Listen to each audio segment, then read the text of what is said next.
Thank you. I'd like to start off tonight by talking about legacy. Dwayne "The Rock" Johnson comes from a storied line of athletes and entertainers. His father and his grandfather were both professional wrestlers.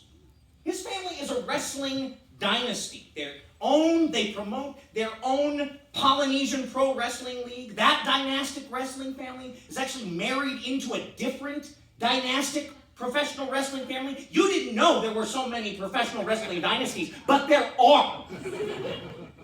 Before his very first match, little Rocky Navia was a wrestling royalty. And then he brought the heat. Intercontinental champion. WWF champion. Creator of the Brahma Bull Rope match. Undisputed WWE Universal Champion. And let's all be honest, okay? He would have won that #1 contenders match against Triple H at Fully Loaded 99 if it wasn't for interference from Mr. Ass Billy Gunn. A mistake that The Rock rectified a few weeks later in that Kiss My Ass match at SummerSlam. Who's Mr. Ass now, Billy? But I don't have to remind anybody here of that. Not content merely to shower his fans in blood and sweat and little bits of teeth, The Rock has shown off his acting chops in dozens of Hollywood blockbusters. He's written more books than you have. He started his own production company to create his own entertainment content. He bought the XFL. You guys remember the XFL? He bought that. There are multiple television series depicting his childhood and his family. He has his own brand of tequila. What is that, by the way? What is the whole "I'm a celebrity, so I have to have a booze" thing? Like the Always Sunny guys, they have that whiskey, right? Dan Aykroyd's always hawking that Crystal Skull stuff. Doesn't Dave Matthews have like a wine or something? Is there a Breaking Bad, like, I don't know, rum? Why is Snoop Dogg on this bottle of Cabernet? Is this a tax thing? Is having your own liquor like a cheap business to get into or something? I mean, I can appreciate diversifying your portfolio, but something is going on here. That's another way that you know Stonehenge isn't cool, by the way. There's no Stonehenge vodka. The coolest thing that Stonehenge does is get vandalized. Even my toddler, who doesn't know what either of these things are, prefers Dwayne. When I asked her if Daddy should be on Team Stonehenge or Team Dwayne "The Rock" Johnson, she immediately replied, "Rock Johnson." And I know that she has a tendency to kind of be biased towards like the last option that she heard, so then I asked her, should Daddy be on Team Dwayne "The Rock" Johnson or Stonehenge? And she thought for a minute, and she said, Moana. I don't think it gets any clearer than that, folks. It doesn't get any clearer.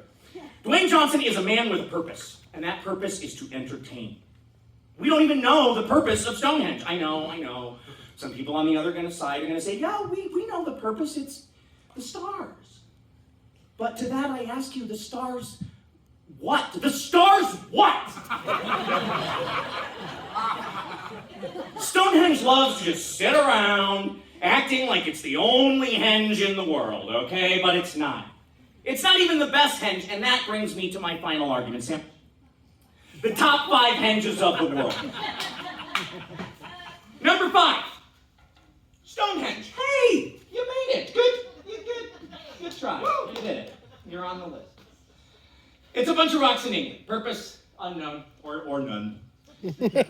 Number 4, Esperance Stonehenge, right? A $250,000 public monument in Australia with a purpose. The purpose? Replicate Stonehenge. There's actually another one kind of like a little ways down the road, but the city ordered it to be torn down after they discovered that they had not given themselves the correct permits before building it. Number 3.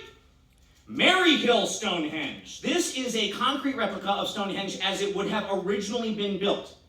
Purpose? A World War I memorial. I love this one. Okay, so this one was built by a pacifist Quaker who was misinformed that the original Stonehenge was used for human sacrifice. It wasn't, but Team Stonehenge can't prove that. Anyway, he built this replica of Stonehenge in the middle of his town to remind us that humans are still being sacrificed to the god of war. And then the town burned down. So there's just this monument to remind us of World War I. Number 2, Carhenge. In Alliance, it's 1 day's drive from here. You can get there and back before sunset. It's a large pseudo-replica of Stonehenge made of classic cars. Purpose? Tourist attraction. And finally, the number 1 henge in the world, WrestleMania! Merriam-Webster defines a henge as a circular structure with a surrounding bank. Okay, that's the bank is the ropes. Okay, and a ditch. That's the moat around it. Wrestling fans refer to the ring as the squared circle, so this totally counts. Vote for Team Dwayne Johnson. It's the rock solid choice. Great debate, mine versus mine, fist versus fist, except no fists. It's the great debate.